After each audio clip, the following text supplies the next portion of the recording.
नमस्कार विद्यार्थी मित्रांनो, मी अभिषेक ठिगळे एसएससी एज्युकल्चर मध्ये तुमच्या सगळ्यांचं स्वागत आहे। तर आपण जे आपली सिरीज कंटिन्यू करतोय की 2024 सीजीएल ला आलेले सगळे टियर 1 चे प्रश्न आपण टॉपिक वाइज बघतोय। तर त्याच्यातलं आजचं हे पुढचं लेक्चर आहे।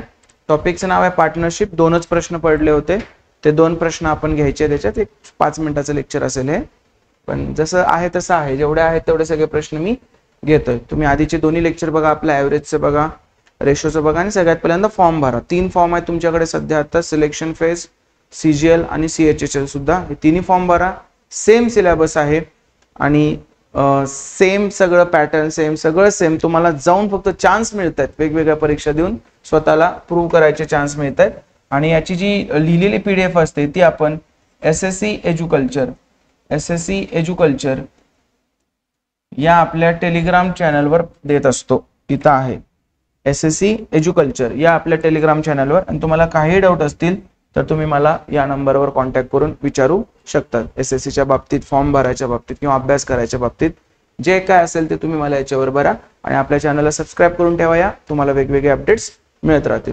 चलो, आजच्या टॉपिककडे दोनच प्रश्न आहेत, 5 मिनिटात होणार आहेत दोन प्रश्न। टॉपिकचं नाव आहे पार्टनरशिप।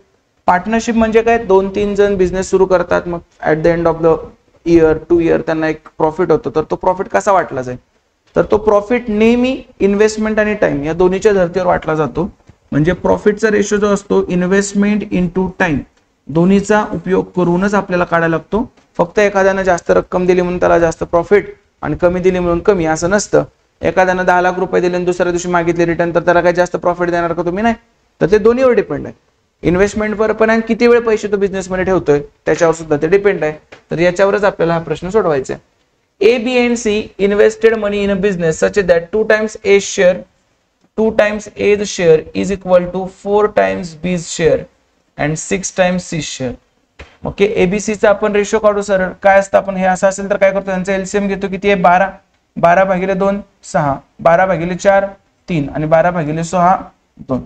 म्हणजे ABC चा शेअर किती प्रमाणात वाटला जाईल? 6 3 2। If they earn 44,000 as a profit, त्यांनी प्रॉफिट किती अर्न केला? 44,000। पण आपल्या भाषेत किती अर्न केलाय? 6 3 9 2 11। आपल्या भाषेत टोटल किती? 11। आपल्या 11ला ते काय म्हणतायत? 44,000। आपल्या 1 ला काय म्हणतील ते? 4,000। आपल्या 1 ला काय म्हणतील? 4,000। त्यांनी विचारलंय काय? फाइंड द शेअर ऑफ ए। ए किती आहे? 6। 1 म्हणजे 4 असेल तर 6 म्हणजे किती? 6 चौक 24,000। Option number C. याचं चुकून पण उत्तर ऍटलीस्ट 22,000 आणि 20,000 तर लिहू नका, कारण त्यांना 6 भाग जात नाही। नेक्स्ट, दुसरा प्रश्न आहे, म्हणजे शेवटचा प्रश्न झाला। दोनच प्रश्न होते या टॉपिक मध्ये। 3 people A, B and C invest in a business in the ratio 2:3:5. It was decided that 9% of the profit will go to the charity. 9% of the profit will go to the charity if the total profit was 2,50,000. Then find the share of C in the profit. So profit काय? ABC चा investment time तर दिलंच नाही, म्हणजे इन्व्हेस्टमेंटच्या ratio मध्ये असणार 2:3:5। पण सगळा प्रॉफिट नाही वाटला जाणार आहे। त्यांना प्रॉफिट झालाय 2,50,000, 2,50,000। पण यातला 9% चॅरिटीला गेला, उरला किती? 91%। सो 91%च प्रॉफिट वाटला जाणार आहे। म्हणजे किती वाटला जाणार आहे? 2500 गुणिले 91 एवढा प्रॉफिट वाटला जाणार।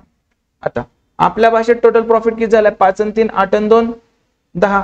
आपल्या भाषेत प्रॉफिट झालाय 10, पण या 10 लाच ते काय म्हणतात? एवढं म्हणतात। तर 1 ला किती म्हणणार ते? 1 0 गेलं, 250 गुणिले 91। सगळ्या वेळी कॅल्क्युलेशन करायची गरज नसते। आणि त्यांनी कुणाचा शेअर विचारला आपल्याला? सी चा। 1 म्हणजे एवढा आहे, तर सी म्हणजे केवढं? तर सी म्हणजेच किती? अरे 5। तर 5 म्हणजे केवढं? तर 5 म्हणजे काय असणार आहे? 25 5 1,200 गुणिले 91, म्हणजे 125 1250 गुणिले 91। ह्याचं उत्तर जे काही येईल ते आपलं असणार। आता ह्याचा गुणाकार करणं एक पद्धत तर आहे, आणि दुसरी पद्धत काय आहे?